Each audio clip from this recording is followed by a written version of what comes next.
Welcome to the Bobby Couto Show, where we dive into the fascinating world of human experiences and excellence. With special guests, real-life anecdotes, and thought-provoking discussions. Get ready to unlock and tap into your absolute potential with your host, manifestation coach, Bobby Couto. Ladies and gentlemen, welcome episode 94 of the Bobby Couto Show, Studio B, Mr. Andrew Raposo. Welcome, sir. Thank you so much for being here. Pleasure, I really sir. appreciate it. I want to tell you, super excited to talk to you today for a couple of reasons. First reason, lifelong resident, right? Yes, sir. Well, I think we're not the same age. We're probably close. You were like 80s and 90s? 91. 91. Okay, so you got to live in the 90s, right? Mm-hmm. Enjoy the 90s. But we're close in age. The city hasn't changed much. Agreed? Oh, Agreed. absolutely. Do you remember Forever Celebrates America? As a kid. Yeah, As a kid, very right? early, very right? early. Right. We'll talk about that later because I'd love to bring that back. Sure. But just an absolute pleasure to have you here. I don't Thank want to you. get off course, but I just want you to know that very important for me to mention this. I was, and then we'll get into nitty gritty, but I was just happened to be talking to some friends today, and I mentioned your name, and people said the nicest things about you. Like genuinely said, you know, what a great guy. Ant Bento from Ant's Late Night Pod, like he does a show. Yes. Fantastic kids. You know, him and Jody. Every time they need some advice, they reach out, and I really like those guys. And I think that they're doing something. They're young. Yeah. They're doing something creative, and I appreciate them. And so for him to say that, I just want you to know, like the youth thinks that way about you, and That's awesome. and I appreciate that. And I know that you're a school teacher, you're a principal, so much community service. Like you can actually see that you have given your life to the community, and that's, quite frankly, sir, that's what the show is about. It's about giving out more than you take, right? And most of us, and I say this often, those who do the most say the least. And I just want to say thank you for being here today. Appreciate it. I appreciate it. Thank you, sir. So things are happening, right? The city's in the buzz. So much going on with the mayoral candidacy. Mm-hmm. Of course, you, along with 8 others, really defining the future of our city. It's been this way for a minute. And we know that, again, not that this isn't a political show, but the importance of mentioning this is that I think personalities have a lot to do with what happens, right? And so when I talk to people and they mention things about people and they speak to their character, to me, that's very important because come November, when I'm tallying my vote, that person that I am aware, the person that I know genuinely cares about this city and the future of the city, including its children, is going to get my vote. Mm-hmm. And I'm saying this as a citizen and nothing else because I love the city. Absolutely. And I can appreciate someone who's been here their whole life. And so just so we can get into it a little bit, I would just love to talk about how you came to this. Obviously you grew up in the city. How do you end up in education? So I'll back up a little bit. Sure. So I was born and I was living on Harrison Street at the time. So Okay. I was born in the Flint. Yeah. My parents, I was about 6, I believe. We moved to the north end of the city, right off of New Boston Road. And I lived there all my adult life. I actually then bought a house 3 blocks from my parents, not too far away off of New Boston Road. Right. So, I mean, I'm a lifelong resident, was educated in the public schools here in the city, went to Watson, went to Talbot, went to Durfee, and graduated in 2009. UMass Dartmouth for a major in MIS, computers essentially, Okay. and a minor in political science. All right. So that's where that comes later. Okay. Politics is not what defines me. Okay. What defines me is who I am and what I do. I am a principal, Spiro Santo School in Fall River. I've been there now 12 years. Started as a teacher for 3, and then became principal. I've been principal ever since. What were you teaching? I was teaching technology, religion, and social studies. Oh, great. So, Great. and it's funny because when I went to college, I didn't think I would be in teaching. And I graduated from UMass Dartmouth. I'm like, okay, now I could go work in a cubicle somewhere and do some IT work. And an opportunity presented itself to teach at the church that I've been parishioner of Spiro Santo for years. Sure. So the opportunity presented itself, and here I was in August of that year teaching. As time evolved, I got more involved with it. I really loved teaching. I really loved what I was doing, and it was the interaction with the kids. Yeah. ES is a great place too. It is. You know what I mean? Like it's I fabulous. know I have friends that graduated from there, alumni, Yes. and they say the greatest things about that school and their Absolutely. experience. Thank you. Yes. So yeah, it built, and then 3 years after I started teaching, an opportunity presented itself to apply for the principal's job. The person had left, and it was like, well, let's see what I'm going to do with this. Yeah. And I was in the process of going for my master's degree anyway, so it actually worked out. And I applied, and they gave me the opportunity. There's one thing I firmly believe in is the opportunity I got at the school from teaching was given a chance. Giving somebody who has passion, who wants to do it, may not know everything, but is willing to learn. That is how I began teaching. The same thing happened when I became principal. Was like, you're a young guy, you have a lot of good ideas, you have a good amount of energy. We're going to give you a shot and see what you can do. And you know what? I felt blessed that I was given that opportunity. Truly. Look back. And how old were you when that happened? So when I became principal, I was 26. See, so people are typically listen. Not only that, you're in a Catholic they're typically very reserved on age, right? You gotta season a little bit. But clearly, sir, I see that you are a mature individual, right? So you go through this process. Tell us a little bit more about that, because it's not just being a principal. It's a principal, and you have religion. So there's a lot going on there. Yeah. So it's funny. I probably heard so many people say to me, "Wow, you became a principal at 26? Oh my God!" Like, good for you. And thank you. But I say, yeah. I mean, it was the path that I was given, and the path I took. Yeah. So they gave me a chance, and I built. It was a lot of work, and one of the things I firmly believe in is the people around you. I was able to build a good team around me. This is a great leader. Yeah, because listen, I can be the best principal, jumping off the walls and be great, but if I don't have a good team around me, I'm nothing. So that's one thing I'm proud to say. As time has gone by, I've had good days and bad days. Of course. But I have a great team around me. I have a great community around me. The parents are supportive. The kids are supportive. It's a blessing, and that what has defined me for the past 12 years of my life. Outside of that, I've been involved with youth sports for a long time. I was a baseball player as a kid, but I stopped playing baseball around 15 because typical, Portuguese family, you want to go to college, you got to pay for it. Of course. My parents are great. I love them. Yeah, that's exactly. Yes. I love them dearly, but they taught me a very quick life lesson. Yes. If you want something, clearly they did it right. Thank you. So I went to work. I was 15 and a half. I was cleaning toilets at the Dunkin' Donuts on Pleasant Street. And I worked there for a little while. Then I moved on to the one in Assonet. Then I ended up getting a job at Staples because technology background. Sure, I worked in the IT department. Yeah. And then eventually, I grew up a little bit more. I got the job at the school. Yeah. And then my priorities were clearly getting in line of where I was going with my life. So I umpired baseball for a long time because I couldn't play anymore, so I umpired. Yeah. I was doing the local little leagues, Dumont Field before it was a softball league, was there a lot. Lafayette Park, Mr. McDonald, God rest his soul, wonderful human being. Yeah. I played at his league. I umpired later on. Federal Little League down at the Kennedy. Yeah. Did some high school baseball. So I was always involved in that. Well, I get to the school, and they need a basketball coach. I don't know anything about basketball. Yeah. Never played basketball in my life. I said, sure. And I've been coaching basketball ever since. No kidding. I've had great years. We coached the CYO, which is now at the old Bishop Conley High School. Yeah. And I love it. I mean, that's awesome. My wife will tell you, I probably spend hours. I'll leave school at 4:00. There's games from 5 to 9. I'm there because I have 7 teams of kids. Right. And I'm there. And wow. I practically live there. Wow. But I love it. How long have you been doing this? So I coached basketball. It was my first year as principal. Oh, okay. I took over the program, and I just built it. So how many kids? Last year I had 7 teams. Yeah. 4 girls, 3 boys teams, ranging from 2nd grade to 8th grade. Think about the impact. Oh, it's huge. Right. Yeah. Right. And they don't get sick of me, shockingly enough. You multiply that. I get sick of myself. That. No, they see someone who's giving up their time and shows that they care. That's huge. That's how you build a strong community. Correct. Right? With strong children. And the best thing is that, the classroom is one thing.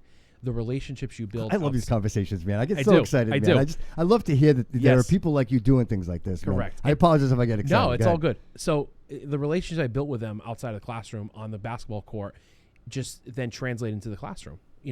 Teaching leadership skills. Listen, I have to tell you, the first year we played, we lost every bloody game. I don't think we won one. Maybe we won one forfeit. You were building character. Correct. And I would tell them, listen, you're going to get there. We're going to build. We're going to build. And then we had a great year. Yeah. We win, we lose, we draw. It doesn't really matter. The point is we're trying to build character. We're trying to build leadership, finding the leaders from within, and everyone has a part in the game. Sure. So probably one of my more favorite things to do. I love baseball, but basketball is a more, fast sport. Sure. Much more interesting to me. Right. Because I'm that kind of guy. I just keep going. Yeah. I don't know where I sit. And I think it's more convenient. Baseball is very inconvenient. Just to be fair, schedule-wise, Yeah, right? Because it's well, always a yeah. Saturday. It's always a Sunday, Well, right? you know what? The actual thing is, because I was umpiring high school baseball, and it was right after school. Most high school games are 3:30, 4 o'clock. Yeah.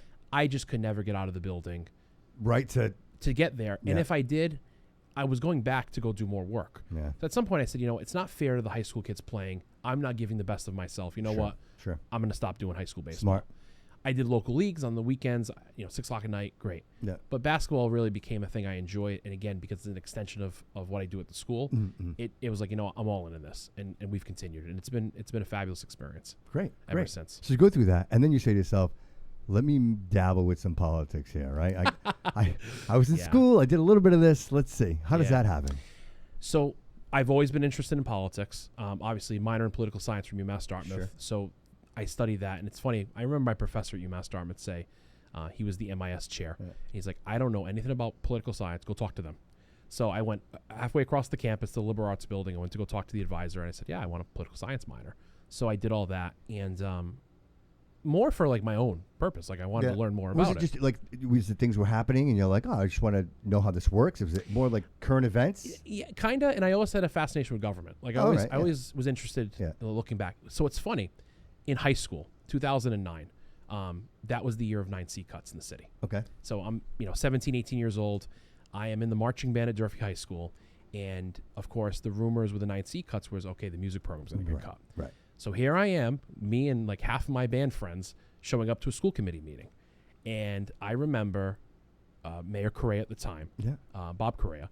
I said, hey, listen, I made a speech, talking about how passionate this is and how important this is to all of us. Yeah. And I remember his words. I don't want to verbatim say it, but he was along like, listen, we're not cutting your program. Oh, wow. And we're like, yes. And we're all excited. Win, and we left. right? It was a win, right? Right. And I remember senior year of high school getting an award from the school committee. I actually have it at home still on my wall. I laughed with Councilor Kadeem because he was on the school committee at that time. Yeah. I'm like, do you remember? And probably doesn't. Yeah, right. It's just funny now. You never know, right? You never know. And you never know. What's funny, now I'm serving with him. Right. Which is kind of cool. Yeah. So I've always had an interest. Mm-hmm. And how I pulled papers for city council 6 years ago, I think was completely on a whim. I think one day I just said, I was talking about it. And I was like, you know what? I'm going to go do it. And I remember calling my wife and saying, hey, I just left City Hall. I picked up some papers. What? She's like, that's a lie. You can't park anywhere. There's nowhere to park. No, I parked it down the street somewhere. Yeah. I pulled papers and I was like, you know what? We'll give it a shot. Good for you. But it was, I knew what I was getting myself into. Because the reality is. Did you? Kind of. Yeah. Because I think firmly, when you get into politics, automatically there's a subset of people don't like you. Just because there it is right you're there. A politician, Yes, right? Yes. But when people get to know me, they realize that I'm not that. I'm still Andrew. I'm still the guy who coaches basketball and all this other stuff, right? Which I'll explain a little more later. But so I pulled papers and I said, let's see what happens. You'll never know until you try. I firmly believe in that. Mm-hmm. There was a lot of hesitation at first because I'm like, well, what happens if I fail? Yeah. Right.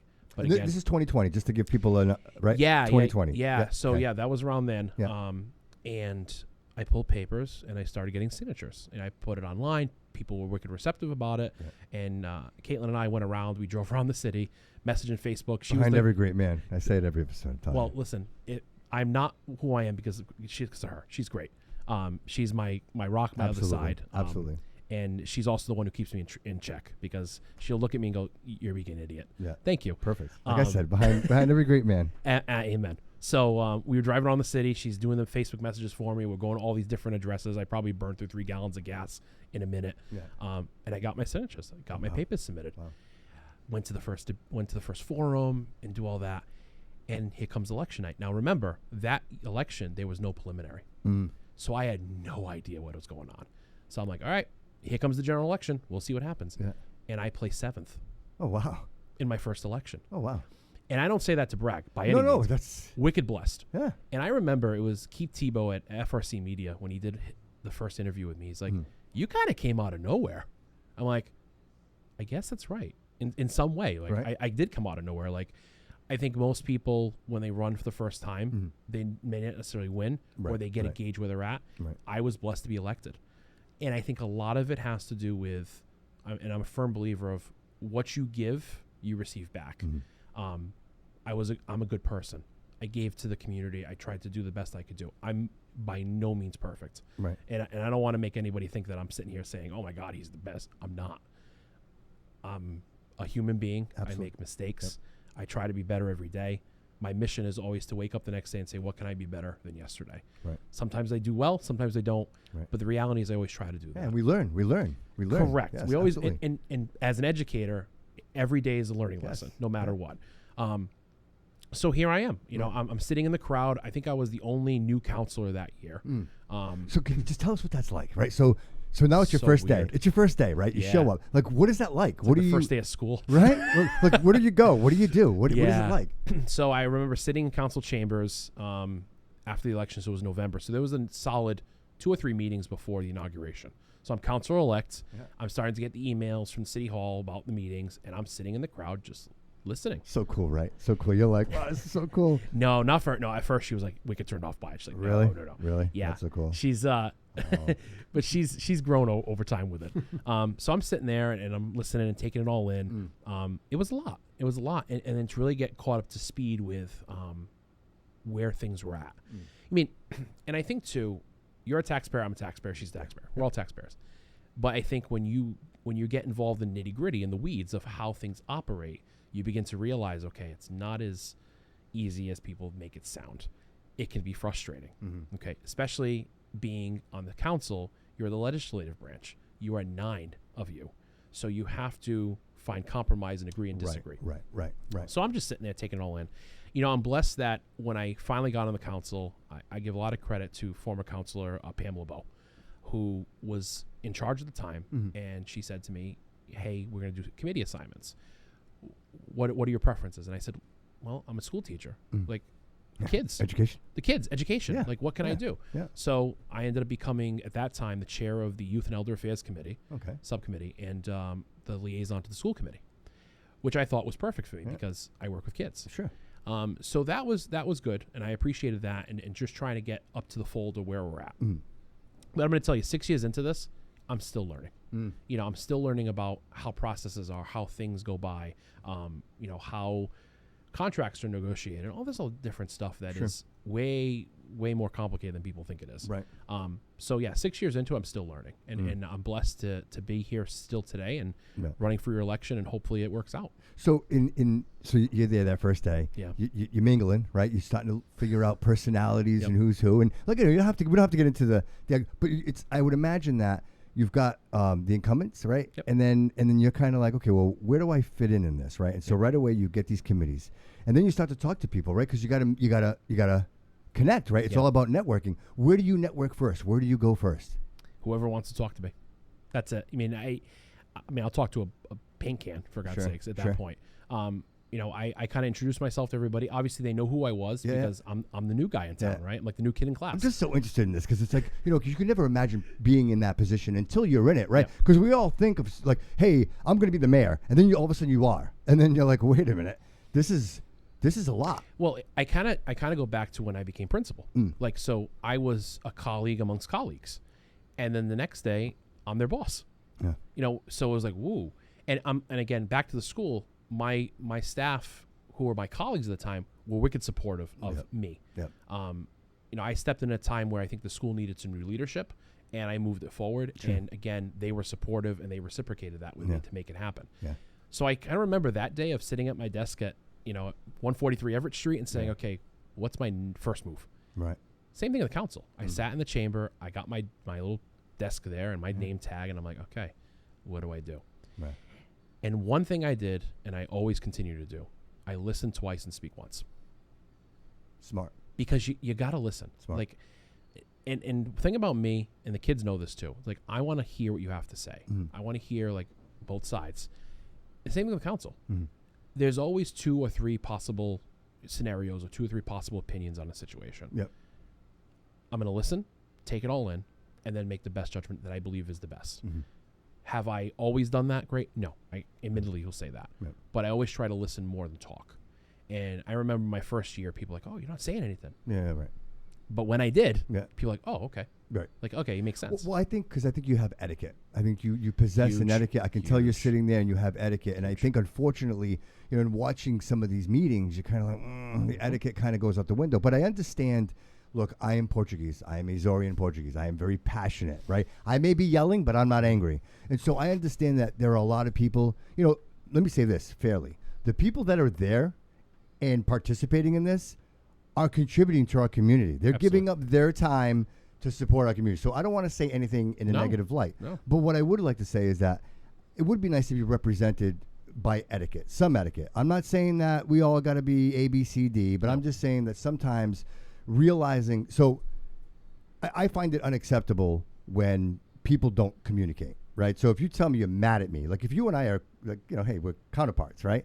And you're mad at me, and our job is to communicate with each other, and obviously we're working for the community and the citizens, right? Mm-hmm. But you refuse to speak to me. I find that unacceptable. And I think that anyone that's in a position who can't get past that shouldn't be in that position, right? So you have to be a communicator. You have to be someone that's, like you said, I'm quiet until I'm not quiet, right? There's a moment where so in other words, when people speak all the time, people don't really listen. But the people that don't say much, when they speak, everybody listens, right? And so for me, when I look at this city council moving forward, I say to myself, well, I'd like to align myself with people like yourself, people that are balanced, people that are, realizing that if you have patience for children, you have patience for many things. You know what I mean? And right? Right. And so and just to kick back a little bit on your comments about, being with your counterparts, your teachers, and then becoming the principal, I went through something similar myself when I worked for Comcast, where I was with my fellow technicians, and then I was promoted to a supervisory role. And everybody was very supportive of me. And the reason they were supportive of me was because I deserved to be there. I was putting in the work. I was staying late. I was helping everyone. I was a leader. I was showing them. And I'm not tooting my own horn, but I'm just saying that it was okay with them because I was a leader. And people want strong leaders. And to your point, that's exactly what happened with you. These people supported you because they're like, oh, Andrew is a strong leader, and we're going to support him, I mean, you could see all of this come together. So tell me, you're in the city. Mm-hmm. Just a little fun talk. Where do you eat? What are your favorite restaurants? You know what I mean? That's because everybody's got a favorite. I love to eat, man. I love to. So let's see. It depends what we're talking about. If we're talking Portuguese food, my mom's house. Good answer. Good answer. Good answer. Thanks, Mom. But no, restaurant wise, Caldera's is usually a good place to go. Yes, I agree. Not espresso martinis over there. Yes, we know. Off the chain. Portuguese steak for the win. Yes. TA as well right down here as well. Yeah. It's been a good place. Chinese food. Go to Mr. Chen's. All right. Yeah, we're loving Mr. Chen's these days, and it's usually the wife says, "Hey, you want to get Chinese today?" Sure. Yeah. There's always a night for Chinese. Oh yeah, absolutely. I like Chinese too. But then the after that is at home. Home cooked dinner and with the wife and just. Do that. I mean, we're busy people. Like we spend so much time at school. Again, and I should say she also teaches as well. Okay. She's an educator herself, so we're a good team. So it's a family affair. Yeah, absolutely, and it's a great. We make a great team. But we love what we do. And we're very invested in it. Yeah. So that's half of it. Successful relationships are people that appreciate and join in their purpose. You know what I mean? Like I don't care what anybody says. When people share a purpose, it's so profound. You know what I mean? Especially when it's a man and a woman, it's such a beautiful connection. It really, really is. And not to say that not other connections are beautiful, but when I think of the nuclear family and I think of where we are today, the fact that people can get together and create something beautiful is just an amazing thing. And that's what I see here. Like you guys have amazing energy. This is awesome. Thank you. So can we talk a little business? Just a little business. I love business. All right, awesome. So Chris Peckham was sitting in that seat. Okay. And unbeknownst to me, like we were just talking, just kind of what we're talking here, and I said, the biggest eyesore in the city has to be that incinerator. Like every time I drive by that thing, I'm on the highway. It's just and he's like, Bobby, he goes, do you realize what's really going on there? And I said, what are you talking about? And he says, there's paint. They dump thousands of gallons of paint. And the only reason I'm asking is because I know that you're on the environmental committee. And I think it's only fair. And this is me asking. This is Bobby Couto, the citizen, asking. One, not to put you on the spot, but do we plan on doing something with that? Is there a plan to clean that up? Okay, how about this? Let me take a step back. I'm sorry. I'm getting ahead of myself. Do we even know if there's paint there? Do we know what's going on? Correct. To my knowledge, I don't know the full facts. Okay. I know All right. Councilor Peckham, and I've talked to Chris a few times. Yep. Chris was on his way out when I was on my way in. We never got the opportunity to serve together. Great guy. Great guy. He is. Yes. And we've talked since then, and obviously he's rerunning for council now. Yep. So we've been talking more. Sure. I Which I'd love to personally, hear. absolutely, I would like to actually get more information about it. Yeah. Again, I don't draw. Yeah, very sensitive. Correct. Yes. Because right, again, right. my prerogative is this: if that's truly the case, we have a problem on our hands, Right. and that needs to be addressed. Right. If it's not the case, then so be it. Yep. That property, in and of itself, has been an eyesore for a number of years. Mm-hmm. It continues to be. The frustrating part for me, like with a lot of things in city government, it doesn't change overnight. Right. So, not to kind of go off the thing, but Sure. one of the things that I've from the beginning was like, what is the things I'm gonna have a purpose for? Like, what am I gonna try to do? Mm-hmm. Graffiti has been my thing. Drives me nuts. Yeah. And actually, I just took a picture outside this building. I did a video the other day. Yeah, I well- actually I asked the audience. I'm like, guess where I am? I didn't show the street, and like 3 or 4 people got it right. Yep. And so I already took a picture of that, by the way. But Thank you. one of the things is graffiti, and it's like, all right, listen, we got to clean this stuff up. So we went down the road with the ARPA money. There was some availability to get a new machine. Yep. I'm on the ordinance committee. We changed the ordinance to strengthen it, and finally, it came to fruition. So it was just a few weeks ago. Yep. They started doing some graffiti removal in the Flint. I was thrilled. Again, I live on New Boston Road, but I spend more of my time at the school in the Flint than I Right. do at my own house. Right. So you're driving through the city. You're Absolutely. driving through the city, so you see it. You see it Absolutely. firsthand. So Yep. it was just finally, and powers came to be, and again, it's a team effort from Yep. the city, DPW, the mayor's office, the city council. We finally got it done, Yep. and I was able to check out them removing graffiti off a building, off a parking lot, and again, small steps. Yeah. But I was finally able to say, we, keyword here, we Yeah. got it done, not I. Right. I don't like I statements. Right. We got it done. So how do you feel about the broken window theory? I mean, Because that kind of plays. That kind of plays to what you're saying. It plays into right? it, right? Right. So if you leave it broken or you just leave graffiti everywhere, it's deemed acceptable. Yeah. But it's kind of the same thing with kids, right? If a kid does this and you don't say anything that's wrong, they'll think it's They acceptable. accept it as acceptable. So I utilize that mentality when Yeah. it comes to this. So Yeah. we got that done. Yeah. There's more coming. There's more cleaning to be done between now and before the winter breaks. We were able to get on the city's website a reporting tool so people could report the graffiti. And now I'm seeing the list come up. And as more people talking about the Flint cleanup actually prompted Yeah. a slew of requests of like, hey, public property, private property, whatever it is. Yeah. The reality is this. And I know some people were upset with me because, what are we doing cleaning up private property? There's a process. The city got authorization from the individuals to do it, and we could give them an option. Clean it. Either Let's you clean it, Yeah. we clean it, Yeah. somebody's right. got to clean it. Yeah. Let's clean it. Let's get it done. Let's clean it. Yeah. So the Let's list clean it. has been building. So the Flint was the first section. We're looking at the South Main section next. I'm meeting with someone shortly about the waterfront cultural district down that end. There's some there. So I think if we can attack it more, Yep. clean it up more, people see it. My biggest thing, like you're driving over 195, you come into the city, you come off on Plymouth Avenue. If the first thing you see is graffiti and trash and long grass, you get right back on 195. Exactly. Yes. You got to clean up this Especially stuff. when you're trying to bring that into the city, right? Correct. Obviously, we're trying to change our image. We're trying to, Correct. we're trying to upscale. Hey, look, we could be just like Providence. We can have Perception nightlife. is reality. Yeah, 100%. So listen, I just don't want to get too far of it, but just if you are reelected, Andrew, Yep. would you commit that there will be some type of oversight on that incinerator? Oh, I absolutely. just want to no for the doubt. audience. I think and it's honestly, it's really important to me. Correct. Like I care about that, and I just to hear you say that would mean the world to me. You know what I mean? I'm not have asking no anybody issue. to do anything. Just to say, hey, listen, let's just go see. Let's stick something in the ground and poke in there and just see. Is there something down there? And is there anybody in danger? You know what I mean? My big question is, what has been done to this point? Are there any records, any data about what has been done? If Sure. there is not, Yep. then let's get it done. Perfect. And Perfect. Chris and I have talked about that, Yep. and I think he's probably said it.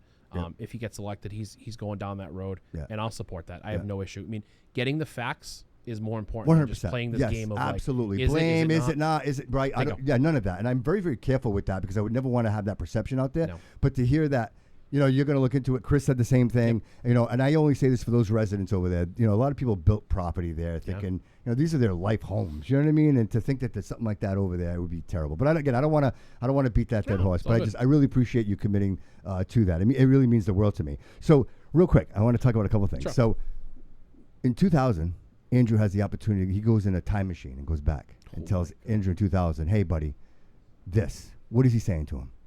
Wow. Take your time. I can edit the space. No. So that's a tough one, actually. So when I was a teenager, my dad suffered a pretty bad injury. He was working at Quaker Fabric at the time. He fell off a ladder, shattered his knee, the bone under the knee, pretty bad. Yeah. I remember as a kid basically being told if he had gone a little bit left to the right, he'd be dead. Wow. That was a life-changing situation for me as a kid. I think I was in 5th grade. Okay. Well, he's the strongest man you've ever known, right? Exactly. Right. And I can remember spending that entire summer sitting in the room. We had a hospital bed at the house. Yeah. And just sitting by my dad's side, and I was on the computer playing, I don't know, backyard baseball or something on the computer, because hell, I wasn't playing anything at that point. It was a terrible summer. Sure. Having to get the little pot to my dad to go pee in, and I'm in 5th grade. Like, what am I doing? That was a big experience for me. So to answer your question, if the Andrew now goes back to then and says like, hey, I learned so much at such a young age. And I think that's where a lot of the strength and desire to be better came from, because I'm like, I saw my dad, my everything, just there struggling. There it is, man. Yeah, no, it's tough. That's the mantra of the show is the struggle to success, and it Yeah. happens to all of us. It's finding that magical moment in time Yeah. that sparked you, right? Yeah. That it changes something. It changes the trajectory of where you. The kids know I'm a big mush, so it's fine. Yeah. But that changed. That changed a lot, and I learned then. Like my brother, I have a brother. He's 9.5 years older than me. Yeah. So of course he was older than me. I think he was in high school at the point. Sure. And we had to learn to adjust. He was working already as a teenager. Yeah. I wasn't. Yeah. Best thing I could do was just help around the house and do the best I could. Sure. But that's where a lot of I got the job at 15. I had to do it myself. If I want a car, Andrew, we know you want a car. If you want it, work for it. Right. You want to pay for the insurance? It's expensive. Pay for it. Right. You want to go to college? You want to get a degree? You want to get 2 degrees? You got to pay for it. Yeah. So all of that came to be. But I wouldn't change it. That's the key. I wouldn't change it because it's grown into my life today. It's made me who I am, and why the value of hard work and getting your hands dirty is so important to me. Amen, brother. You know? Amen. I'm a bad delegator, Yeah. I'll tell you. Yeah. I'm a bad delegator for that reason. Yeah. Because I'd rather just get my hands dirty. Yeah, I'm like you. I struggle here because I do everything myself. You know what I mean? It's not even the money. It's just like I'm very particular. I want things done a certain way. Correct. And sometimes they say, what is it? The perfection is the enemy of good? Yeah, something along those lines. Right, something along those lines. But hey. But I've learned over Here the we years, are. though. I've learned over the years that, as a kid, I was like, I gotta get the A, gotta get the A, gotta get the A. And as I got older, I'm like, listen, failure teaches us more than the A's. Yeah. Like I remember, it's a funny joke aside. Here's the educator admitting this. I got a D in a class in college. Oh, jeez. And because I was just lazy. I know there's somebody out there right now going, I knew he got it. No, I did. It was so bad. It was an intro to music class. Like, come on. Yeah. And I'd just rather take a nap and not go to class, or I just blew off. And I remember meeting with a professor. I'm like, what can I do to get a decent grade? And I remember going to a concert in the Cape for extra credit. It was so funny. But that was a humbling experience because I'm like, you know what? I learned that laziness ain't going to get me nowhere. Sure. And you got to work for it. Yeah. So, but we always need those reminders. Yeah. Like, it's not I can say I have a lot of victories in my life, but I can also say I had a lot of failures. Mm-hmm. And I learned more in the failures. Absolutely. So 100%. That's what this guy says all the time. Amen. You know what I mean? Amen. So what are you most proud of? In what regard? Well, okay, let's more specifically in your professional career. What are you most proud of? The impact I've made on kids. I could see it. Yeah, I could see it. So it's funny now. So 12 years, I've graduated 11 eighth grade classes. Yeah. So my first 8th grade class, they're all in their 20s. They're in college, or I just saw a picture the other day of it's our senior year of college. How crazy is that? I'm like, okay, I'm old now. Right. Like, I'm not young anymore. Right. But I'm still young in a way. Yeah. So like the impact. But the best part is I see these kids who some of them are voting for me now, which is kind of weird, but cool. And they still come back, hey, Mr. Raposo, nice to see you. Like, how you doing? And hey, what are you doing? Like, what are you doing with your life? Yeah. And it's just crazy to see that. Like, I very rarely have any kids who are like, oh, I hate that guy. Right. And then probably some to do it. That's okay, because I think sometimes I'm just a little much for some people. Yeah, but sometimes a lot of that is people have to come around the corner. Yeah. Right? Yeah. I don't like you today, but 20 years from now, something happens, you're like, oh, Mr. Correct. Raposo was right. Yeah, I've gotten a lot of that. You remember you told us in that civics class that, this, that, you were right. I'm like, hey, Listen, There it is. I don't lie. There it is. Mic drop. Yeah. Mic drop. Right. But no, that's probably in my professional life, Yeah. the impact, the relationships, and their level of being able to come back and say, hey, like, I'm in college now. What do you think I should do? Like, where should I go? Like, what, so I like that. That's great for me that I have planted those seeds so they can succeed. And I've had some come back and just failed and said, I've messed up everywhere. Yeah. Like, it's okay. Yeah. Be better tomorrow. That's it. Like, Yeah, right. Like, brush yourself off. Be better tomorrow. So professionally, that's been the most rewarding thing, the thing that gets me out of bed every morning. I'm making an impact, and I know I am. I see it in the kids' faces. I talk to parents all the time, and even parents who are no longer have kids there, and it's really come full circle for me in many ways. So that's probably especially when your predecessor is wonderful, right? Like if it was really great, and then you come in, it's like, well, this guy better be as good as the last guy, right? Because if the last one wasn't so good, then it makes it a little easier. But I happen to know that's a pretty tight ship over there. ES is a tight ship, and it's always been run real well. Yeah, real. I mean, just reputation-wise, and you guys always have the best feasts over there too. Oh yeah, no doubt. I will say that for a fact. Right, like always the best feast. Yeah, over that's we actually participate in the feast. I'm actually the treasurer of the feast committee, so I'm part of that. Yeah. So I know we spent a lot of time doing that, but again, the rewards are great. We help the church, we help the community as a whole, and again, the kids volunteer. Sure. Like I have my 8th graders every year. They always want to work a booth. That's awesome. And be there. Yeah. But not by force. Like I don't have to say no. You have to be. No, they will participate, right? They like, great. Please, can we be there? Right. And they love it. Yeah. And that didn't happen overnight. Andrew, I say it all the time. If you want people to come, build something great. Yeah. Everybody wants to be a part of something great. Yes. If it's not great, people will walk away and be shy of it. But if it's wonderful, people want to participate and be a part of it. You got it right. You know what I mean? That's amazing. Like I love to hear these stories. It's so great. And so listen, I don't want to keep us too long. No. I know you're a busy guy. You talk. Listen. Wonderful. So for the geeks. Geeks. Okay. All right. My first computer that I built. Okay. Ready? Here we go. Drum roll. 66 megahertz. Ooh. Okay. That was my first computer. How about you? Let's see. Windows 95. Yeah. That thing was like $4,000. I remember my parents buying it. Like, yeah, you're mine. I had version B. Oh, jeez. Yeah. On floppy. Yeah. But I still remember being in school and playing Oregon Trail on the old black and that. I actually have it right over there. Oh, I actually have it. Yeah, I got it. It's in a box. Oh, I'm gonna check that out. Yeah, it is. It's over Oregon Trail. You don't Yes. die of dysentery. Right. But Right. I played Over and that over again. Over and over Over again. and over again. Played that a lot. But yeah, first computer, Windows 95. I don't know, Pentium processor. Terrible back compared to today. But I remember that. Oh my God, Microsoft Paint all day long, drawing little figures. Right. Loved it. I spent more time on that. My parents like dragged me off of it. But yeah, that was good. And I always had a drive for that. I was always interested in computers. So, growing up, like I was the student IT guy at school. If the computer broke, I fix it. Yeah. The VCR needs to be fixed. I got 3 letters for you. IRQ. AOL Instant Messenger. Right? You got mail. Crazy. Dial-up just died. It's so sad. Yeah, it did. Yeah, they just shut it. They just shut it down. AOL is gone finally, forever. after all Imagine those that. years. But as a teenager, I remember AOL Instant Messenger for all the wrong reasons. But that's I laugh. My daughter still has an AOL email account. It's hilarious. It's like people who have Yahoo. I don't get it. yeah. Like, where's Yahoo? Why? Go on. Come on, Gmail, folks. Let's go. Go on. So do you still dabble in computers? You still, Oh, yeah. Yeah? So I'm the IT guy at school, too. Oh, jeez. So, we Chromebooks and iPads and all this other stuff. Yeah, I mean, I'm the guy who programs all of it, which, again, is huge because access technology in this generation is huge for kids. And what you're saving, right? And you're doing it yourself. So you know it's done right. And I love it. Yeah. It's done right. Yeah. Most of the time. Every so often, oh, my God, the printer's not working. Oh, yeah, because I messed up the wrong thing. But no, yeah, I do that, too. But it's always been a thing. And, again, I have an IT degree as a bachelor's degree. Yeah. My master's is in education. So I went to get that after at the American International College out of Springfield. Wow. They were doing remote classes at Diamond Vogue. Okay. I did that for 2 years, and I got my master's degree. Wow. Yeah. Wow. Impressive, sir. Very impressive resume. It's Yeah. you know what? Yeah. I hope I can call you a friend, brother. It's just such a pleasure to have you in the studio. Thank you. And I just real quick before we walk us out of here. So come November, right? People are going to be, voting, Yes. right? What would you like people to know about you? That you haven't, that we haven't talked about here today. Because there's a lot more than just what we talked about, right? There's the ability to communicate with others, the ability to connect, with your 8 counterparts. There's so much there. And I'm sitting here and I can see you're very easy to talk to. You seem like a reasonable man, someone who's willing to listen and give anything an actual thought, So with that, for me, I'm very impressed by that. Thank you. And for the audience. Thank you.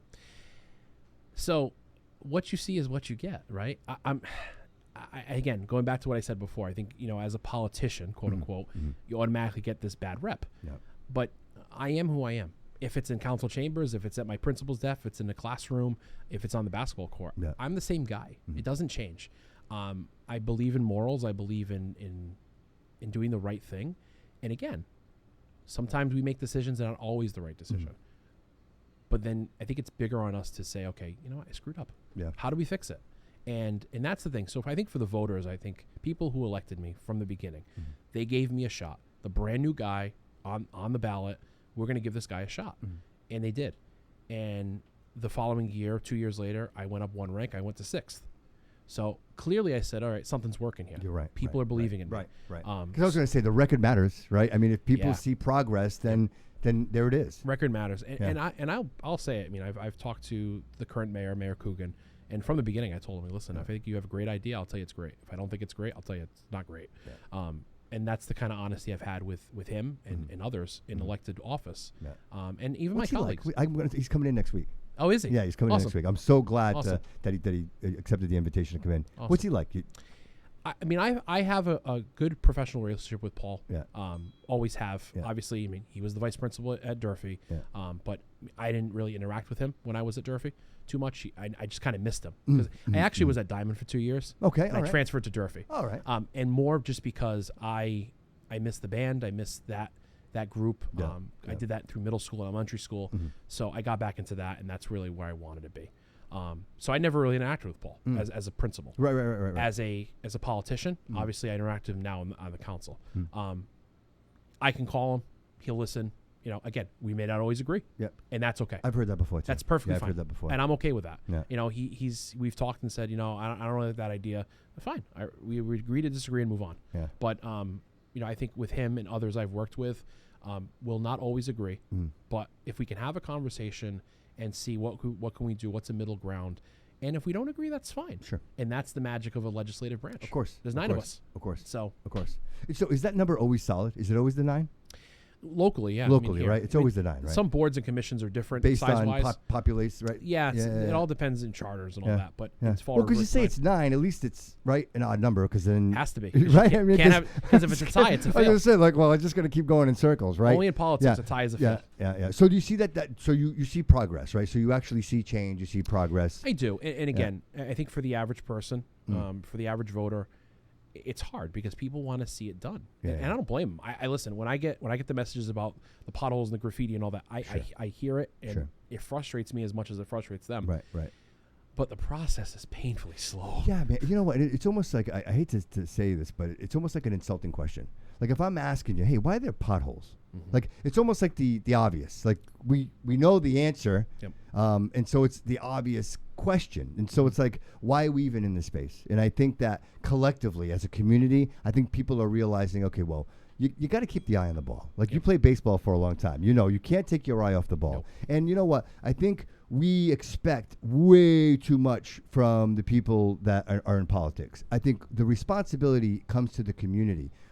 Look, if you walk down the street and there's trash on the street, pick it up and put it in the garbage. Like, don't just walk by it. Like, if you see something, do something, right? It's funny you say that because I think a lot of people, they'll call me or email me or text me and say, hey, listen, there's a pothole, there's trash, this is that.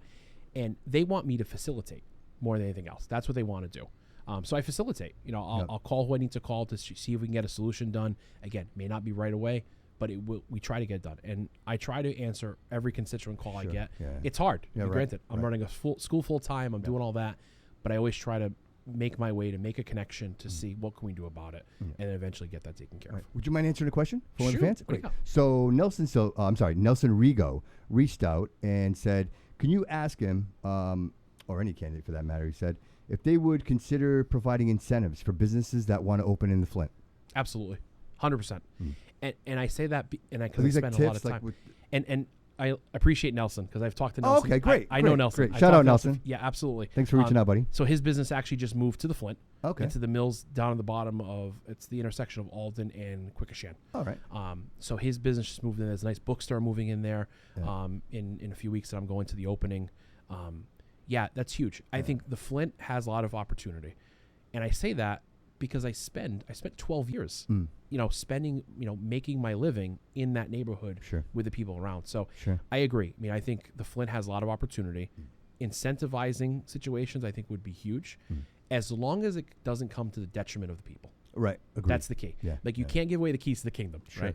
Sure. You got to make sense. It's got to make sense. Correct. Right? You got to give and take. Yes. So Exactly. I think that's I'm fine with that. As long as we can make that, whatever that looks like, that would make it for businesses to now want to invest in the Flint would be huge. Yeah. The Flint's come a long way. I remember when I first started the school, all the mills on Alden Street were like destroyed. They were a mess. Right. Now we have everyone but one, the one next door to me. Yeah. But they're starting to clean it up now, and I know it's been sold. It's going to be developed. That's going to be the last one on Alden Street. It's going to be taken care of. And Carlos has had a lot to do with the community center, right? I've known Carlos for a long time. Yeah. Obviously, as president of Flint Neighborhood Association. So I've worked with him. He's a great guy. I like Carlos. Great guy. What a great guy. Absolutely. Right? Yeah. Absolutely. Right. And he's done some good things. I've worked with him over the years. Yeah. And actually, more recently, when the Duval School was turned over to the city. Okay. So we actually, funny story, and again, this is not a me story, it's a we story here. Sure. Gates of Hope was in the Duval School, the food pantry locally. Yeah. And the city, for the reasons they took the building back. So Gates of Hope had nowhere to go. Right. So actually, and I give all credit to Mo Garvin, Pastor Mo Garvin at ES, and I sent him the article. Like, they're out. And his response to me is, what can we do to help? And I'm like, yes. So I said, hey, listen, we got the old bandstand, right, in the back. It's a Crown building. Back in the day, used to have concerts out of it. It's not practical anymore. I'm like, well, we have like chairs in it and tables and stuff. What if we've like given that space, like offer it to them and say, hey, I know it's not ideal. It's not as much as you had, but you can still do your ministry. You can still do the work. My biggest thing is that how do you take out the food pantry out of the Flint? Right. It's like you can't do it. Like, so many people rely on it. So long story short, we actually were able to work with the diocese, work with the pastor and myself, and we got Gates of Hope into that building. Wow. They've been operating out of there since they left the Duval School. And the cool thing, it goes back to the kids now. They were the ones, my entire middle school, the teachers, myself, cleaned out the building. Got all the chairs out, got the tables out, put them somewhere else. So I remember one of the kids, I'll grab a broom, sweeping the broom. Cleaned out. That's amazing. I love to hear this. So I remember walking to the kids in the classrooms, and Caitlin remember this. I walked in and said, I want you guys to remember something. You were a part of change. You were a part of something great.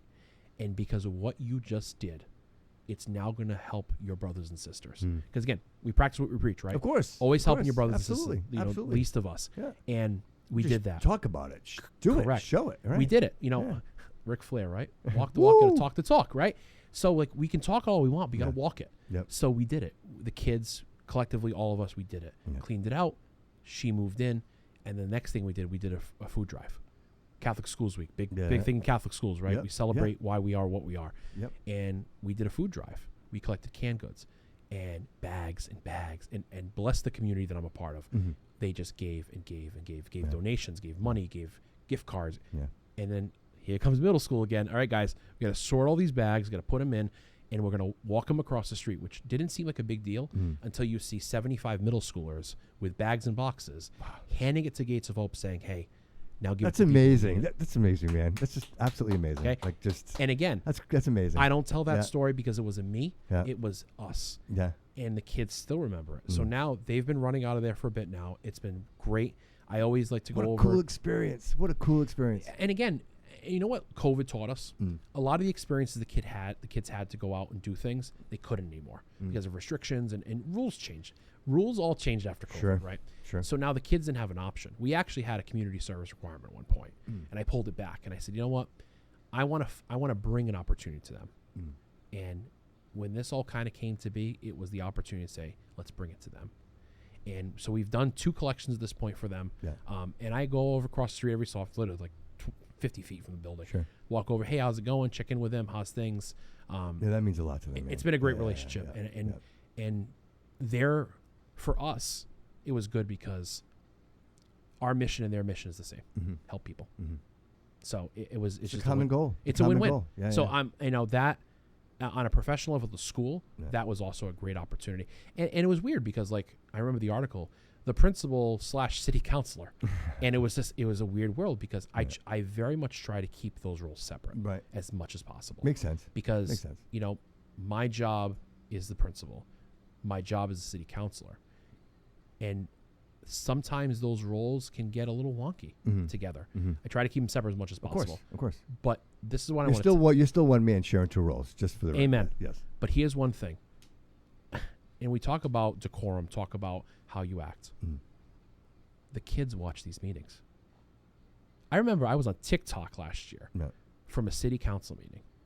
And I'm like, I'm going to go to a meeting on a Tuesday, and I have to see those faces on a Wednesday.